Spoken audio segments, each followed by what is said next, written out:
Olá, você está no Lado B, o podcast de política da FB Comunicação.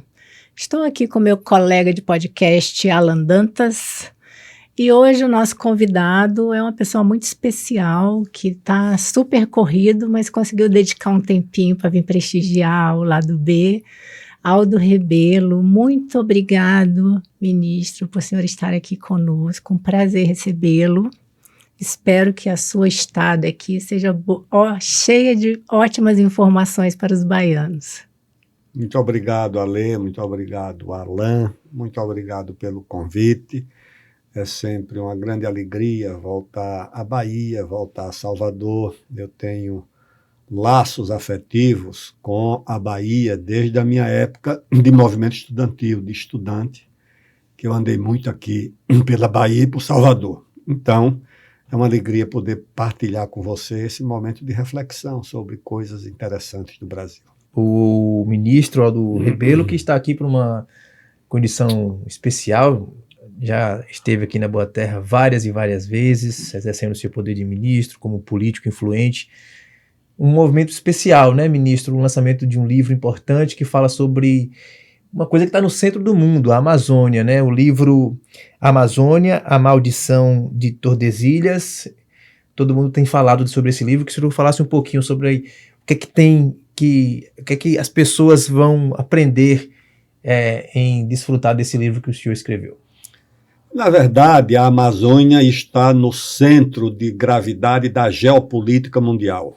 Ocupou definitivamente o salão principal do debate internacional por várias razões.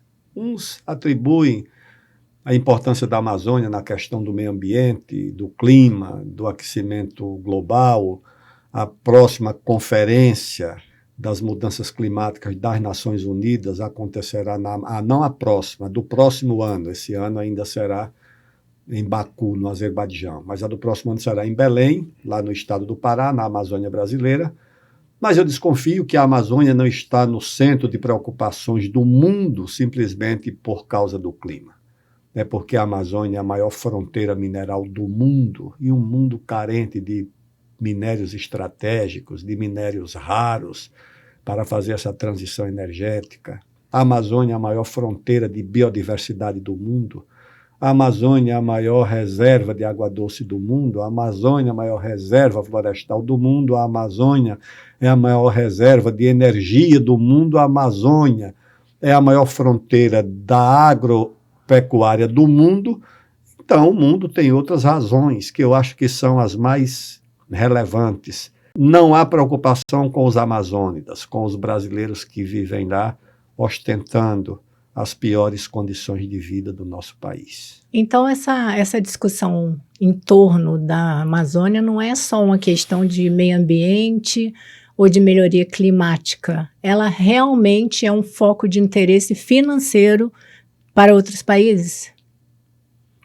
O célebre padre Antônio Vieira, talvez a maior inteligência que viveu no século XVII, e viveu aqui em Salvador, na Bahia, e deixou os mais belos sermões da língua portuguesa. Ele dizia uma coisa sobre os ministros portugueses que vinham para o Brasil. Ele dizia isso: não vem aqui em busca do nosso bem, vem aqui em busca dos nossos bens.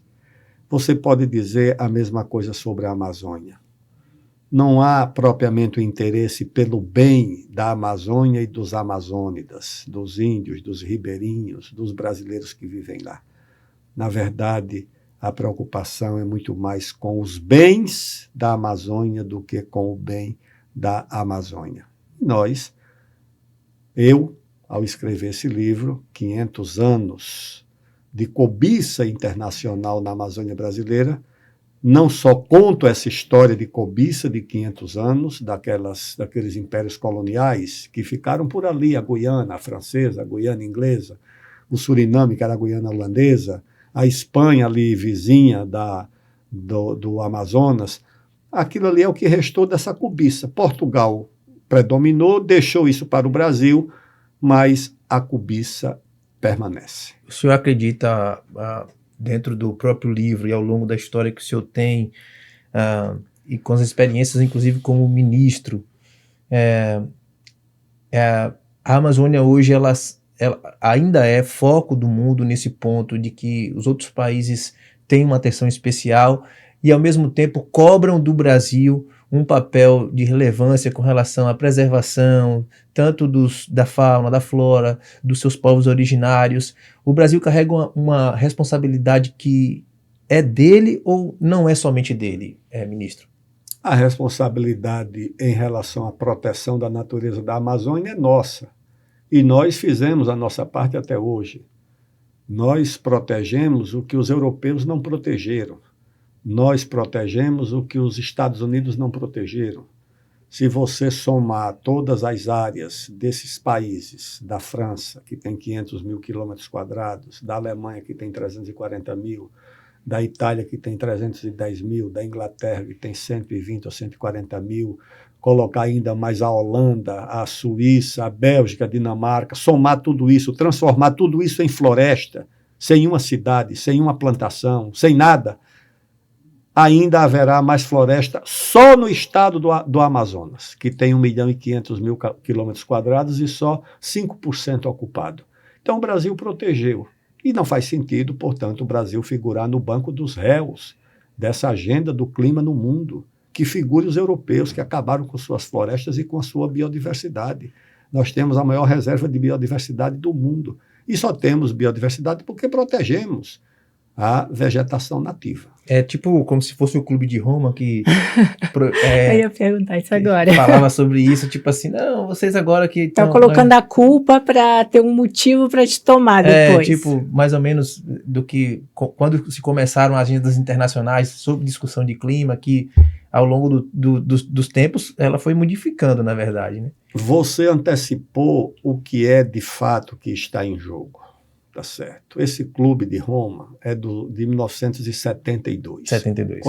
Coincidentemente, é o ano da primeira Conferência do Clima das Nações Unidas, que aconteceu em Estocolmo. Nós tínhamos um grande estadista, que foi o nosso delegado, o chefe da delegação brasileira na Conferência do Clima de Estocolmo, na Suécia, em 1972, que é o embaixador Araújo Castro, que é uma celebridade do Itamaraty, um diplomata estadista, tinha sido ministro das Relações Exteriores do João Goulart, não foi caçado pelos militares e recebeu o posto de embaixador do Brasil nas Nações Unidas. E ele disse duas coisas muito corretas e muito atuais. Ele disse ao embaixador americano, que também era outro grande diplomata, o embaixador Patrick Moynihan, que depois veio a ser senador pelos Estados Unidos, um homem muito competente e muito preparado, e que fez esse debate com o embaixador brasileiro, como Araújo Castro. E o embaixador Araújo Castro disse, olha, vocês não estão interessados na questão do meio ambiente, vocês estão interessados no congelamento do poder mundial. E disse mais, vocês congelaram o poder militar com o Tratado de Não Proliferação das Armas Nucleares, que estabeleceu o monopólio das armas nucleares para 5 países. As armas nucleares na mão desses 5 países não faz medo a ninguém. Só na mão de outros é que não pode. E agora, ele disse, vocês querem o congelamento do poder econômico. Como? Dividindo os países em 2 grupos. Os que já se desenvolveram, que serão consumidores de matérias-primas e de recursos naturais, cujo desenvolvimento não ameaça o meio ambiente, e os demais países que serão fornecedores de matérias-primas e recursos naturais, e cujo desenvolvimento não será permitido por ameaçar o meio ambiente. Era bem assim mesmo. Essa é a regra do jogo que permanece até hoje.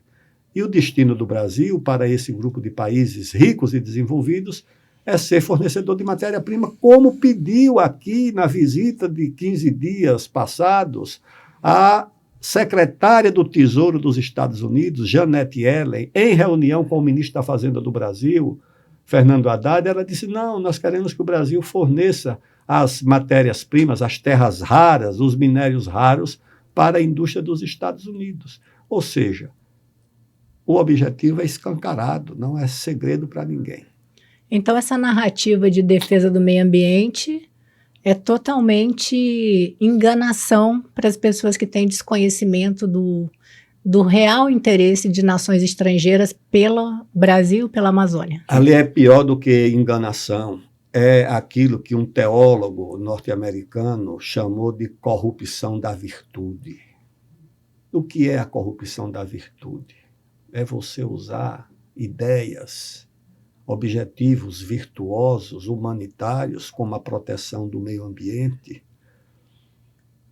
com o alcance de outra coisa que não tem nenhuma generosidade e nenhuma virtude. Intenção diversa. Exatamente. Você usa a luta pela democracia para ir buscar o petróleo do Iraque, da Síria, onde ele estiver. Mas você não diz que está atrás de petróleo. Você diz que está atrás da democracia porque é uma coisa que todo mundo quer e respeita. É o que está acontecendo. No caso do meio ambiente, é a mesma coisa. Você não está em busca da proteção do meio ambiente. Você está em busca da proteção dos seus interesses comerciais, econômicos. Você está em busca de recursos minerais, mas usa o meio ambiente porque é convincente e todo mundo tem essa preocupação que é correta. Mas é isso que esse teólogo chamou de corrupção da virtude. Muito bom. A gente tem... Nosso tempo não está tão grande, então a gente vai mudar com um pouquinho disso, porque não tem como falar com o senhor sem falar de política, do momento atual político do país. O senhor acabou de sair da Secretaria de Ricardo Nunes, Municipal de Relações Internacionais lá em São Paulo.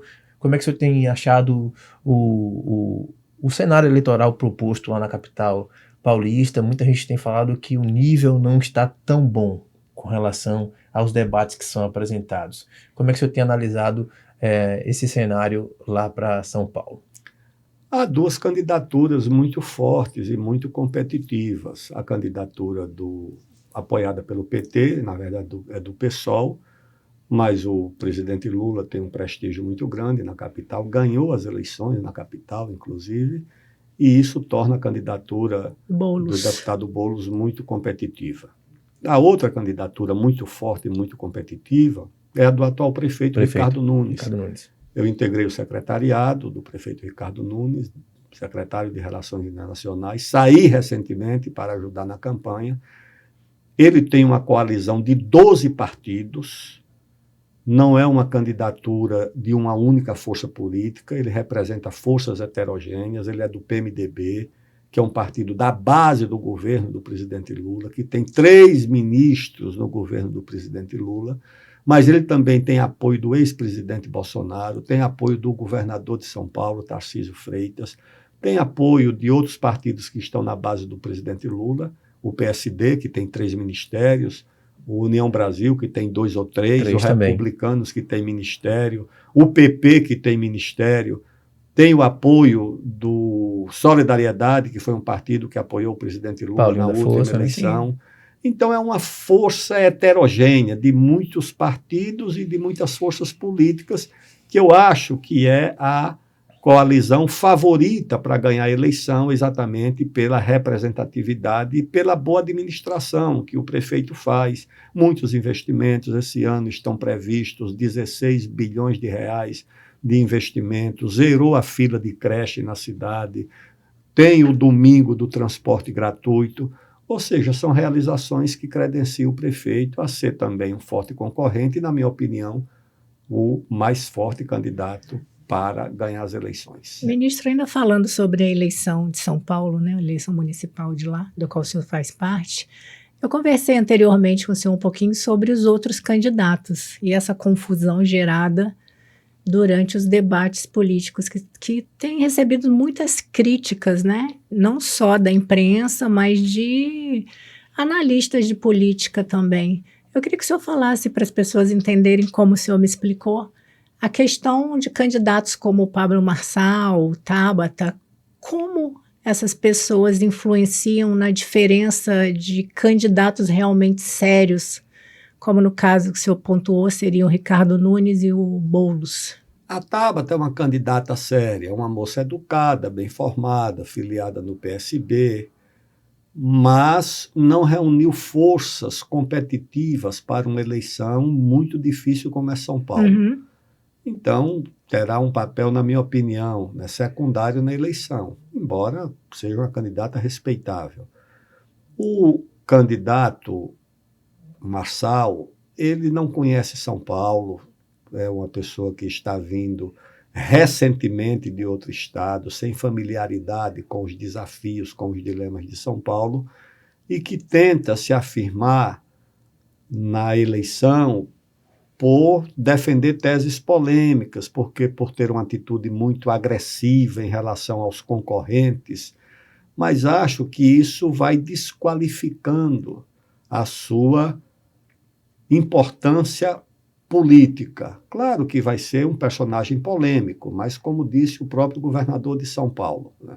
São Paulo não é montanha para ser escalada numa referência a um acidente que terminou numa morte, numa atividade do Pablo Marçal. Então, o próprio Jair Bolsonaro também se referiu a ele, dizendo que a candidatura estaria estragada por alguma razão. Então, eu acho que a candidatura dele tende a um certo isolamento, né? Porque as forças que podiam apoiá-lo estão apoiando a candidatura do prefeito Ricardo Nunes. Ele terá, provavelmente, um papel na polêmica pela atitude agressiva, mas eleitoralmente eu não acredito que vá ter musculatura e consistência para disputar, de fato, a eleição de prefeito. Ministro, a gente sabe que o senhor foi presidente da Câmara dos Deputados, está tendo um novo embate, se aqui pode dizer assim, entre os poderes, né? Na última semana, você deve ter acompanhado, houve uma ação movida pelo PSOL em que o STF acolheu essa ação e acabou proibindo as emendas chamadas PIX, inclusive acho que proibiu as impositivas também, até que o Congresso, junto com o Executivo, desse um jeito, de forma bem resumida falando, para que desse transparência para essas emendas. Há uma reação, inclusive, dos deputados e por parte do Congresso com relação a essa decisão do STF. Como é que o senhor analisa, o senhor que foi presidente de uma casa que teve uma casa tão importante, que tinha, se é que a gente poderia dizer, tinha uma questão harmônica, respeitando os poderes de cada um. Como é que o senhor vê esse novo embate sobre, principalmente, essas emendas que hoje estão, vamos dizer assim, em moda?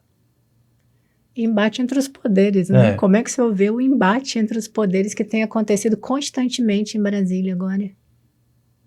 Alain e Alê, há embates e embates. Eu sou muito crítico da usurpação de atribuições do Congresso e do Executivo por parte do Judiciário, principalmente do Supremo Tribunal Federal, e muitas vezes até para o juiz de primeiro grau. Eu acho isso uma anomalia que gera não apenas insegurança jurídica, gera uma coisa pior, que é a insegurança institucional. Porque a insegurança jurídica é a insegurança dos entes privados, sejam pessoas físicas ou jurídicas, na sua relação com o poder. A insegurança institucional é a insegurança na relação entre os próprios poderes, quando você não sabe qual é o poder que prevalece em determinada matéria. Eu vejo aqui um exemplo muito claro, que é o chamado marco temporal, que é o limite que foi dado pela Constituição de 88 para a reivindicação de terras a serem demarcadas para populações indígenas. Esse marco nunca foi questionado, mas agora foi revogado pelo Supremo. Agora, ao mesmo tempo que o Supremo revogou o marco temporal, o Congresso aprovou uma lei reafirmando o marco temporal. E a anomalia é que as duas decisões estão em vigor e em suspenso por uma decisão do ministro Gilmar Mendes, que diz, olha, enquanto se define qual a que prevalece, nós vamos ouvir aqui em audiências os segmentos interessados na matéria.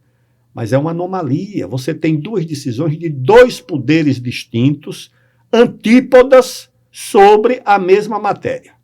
Dito isso, vejamos o caso das emendas impositivas. Isso é uma anomalia. A Constituição dá ao Congresso duas atribuições essenciais na questão do orçamento. Votar o orçamento, ou seja, decidir sobre o orçamento, e fiscalizar o orçamento. O Congresso tem poderes absolutos para fiscalizar o orçamento. Tem, inclusive, uma comissão que é a Comissão de Fiscalização Financeira e Controle. Mas aí o Congresso resolveu que, além de votar o orçamento e de fiscalizar o orçamento, também deve executar o orçamento. Não pode. Quem fiscaliza não pode executar. Mas por que isso aconteceu? Isso também não foi uma coisa inocente. Isso aconteceu na época do processo de impeachment da presidente Dilma, quando uma maioria parlamentar interessada no impedimento da presidente da República resolveu aprovar as emendas impositivas como a forma de retirar dela qualquer instrumento de resistência ao impeachment. Deixá-la sem orçamento, no pressuposto de que com o orçamento ela poderia resistir ao processo de impedimento. Eu, na época, adverti, eu era ministro da Defesa. Eu digo, vocês não estão retirando atribuições da presidente Dilma, vocês estão retirando atribuições do Poder Executivo, vocês estão deformando a relação entre os poderes, porque isso, a presidente Dilma amanhã, de uma forma ou de outra, não será mais presidente. Mas o próximo? O próximo vai pagar como o Bolsonaro pagou e como o presidente Lula está pagando. Ou seja, não pode o Congresso fiscalizar, votar e executar o orçamento, porque a emenda impositiva, ou essa emenda PIX, como foi batizada, na verdade é o Poder Legislativo executando o orçamento, que é uma atribuição constitucional do Poder Executivo. Aliás, o Poder Legislativo executando orçamento, que é a atribuição do Poder Executivo. Eu acho que isso precisa ser corrigido. Lamentavelmente, a melhor forma de corrigir isso seria o Congresso reconhecer a sua limitação constitucional. Se não fez, aí lá vem o Supremo, mais uma vez, ter que interferir numa situação que é, de fato, anômala. Mas essa questão de um atropelar o outro, a questão do legislativo atropelar o executivo, também não vem de algum exemplo do judiciário, que ultimamente também algumas atitudes tomadas pelos próprios ministros do STF têm atropelado de alguma forma o legislativo? O Supremo Tribunal Federal, que deveria ser o tribunal constitucional da nação brasileira, transformou-se num tribunal de tudo. Tribunal que cumpre a sua função de aplicar a justiça, que é poder judiciário, mas também de legislar, porque tem legislado, inclusive de subtrair atribuições do Executivo. O Supremo decidiu que a presidente Dilma não podia nomear um ministro, no caso do presidente Lula. O Judiciário, no caso do ex-juiz Moro, hoje senador, vazou um áudio da presidente da República. Depois proibiu o presidente Michel Temer de assinar um decreto de indulto. A Constituição diz que indulto é uma atribuição do presidente da República. Ele foi proibido, por uma decisão do Supremo, de nomear uma ministra de Estado, que era uma deputada federal, a deputada Cristiane Brasil. Ele nomeou ministra do Trabalho e o Supremo proibiu. Depois proibiu o presidente Bolsonaro de nomear um delegado de polícia. Eu digo, olha, isso aí é poder executivo. Um dia alguém vai devolver uma decisão dessa e avisar o ministro, porque algumas dessas decisões são monocráticas, que não vai poder cumprir a decisão do ministro, porque ela é inconstitucional. E a obediência à Constituição não é apenas um atributo do Poder Legislativo e do Poder Executivo, é também do Judiciário. Todos estão submetidos à Constituição, inclusive o Supremo Tribunal Federal. Mas parece que não. Parece que dois poderes obedecem à Constituição e o outro não. Está desobrigado dessa função. É isso aí. Dava para a gente conversar aqui. Pergunta. Mais uma, vai ali. Eu passo para você, que eu acabei de fazer uma. Não, eu acho, ministro, o senhor fala sobre essa escalada, de chegar em um momento e de dizer assim, eu não posso cumprir. Inclusive, sobre essas decisões monocráticas, o presidente Arthur Lira, ele passou para a comissão competente que analisa essas questões de decisões monocráticas do Supremo, que já foi inclusive aprovado no Senado. E isso é a consequência diante dessas decisões? Isso é a corda esticando? Não é corda esticando, porque, na verdade, um poder, de forma parcial e monocrática, não pode revogar uma decisão coletiva de outro poder. Uma lei, por exemplo. Uma lei, para ser aprovada, tem que ser votada de acordo com o regimento interno por maioria simples ou maioria absoluta, mas por maioria no Senado e na Câmara. Uma decisão de um poder eleito, adotada por maioria, não pode ser revogada por uma decisão monocrática de um juiz que não foi eleito, cuja indicação dependeu de um ato do Poder Executivo e outro do Legislativo, porque ele tem que ser indicado pelo presidente da República e votado pelo Senado.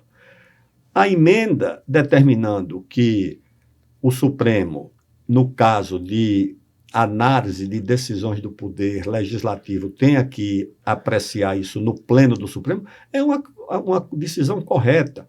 Aliás, já houve um caso de desobediência, que foi do ex-presidente do Senado, Renan Calheiros, que teve seu mandato de presidente do Senado suspenso por uma decisão monocrática, e ele desconheceu a decisão, voltou para o Senado, reuniu a mesa, deliberou, publicou em Diário Oficial e tornou nula a decisão do ministro do Supremo naquela ocasião, tanto que a decisão foi revogada em reunião do Pleno do Supremo. Então, eu acho que isso é preciso uma forma de apaziguamento para que a relação entre os poderes seja pautada pelo respeito àquilo que a Constituição determina. Bem, a gente vai ter que encerrar, porque o senhor tem compromisso, porque por nós a gente vai ficar aqui conversando. Muito obrigado pela horas. participação, é sempre uma escola poder escutá-lo e entender um pouquinho mais desse mundo político e também como a política não só partidária faz parte também da vida de todo mundo. Agradecemos muito o seu tempo, que a gente sabe que está bem disputado. Muitíssimo obrigado por estar aqui.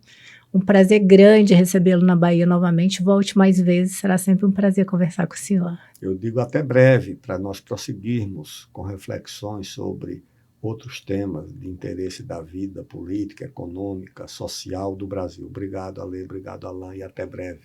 Gente, aqui encerra esse episódio do Lado B, e a gente espera vocês aí num próximo episódio que seja tão bom quanto esse de hoje. Obrigada.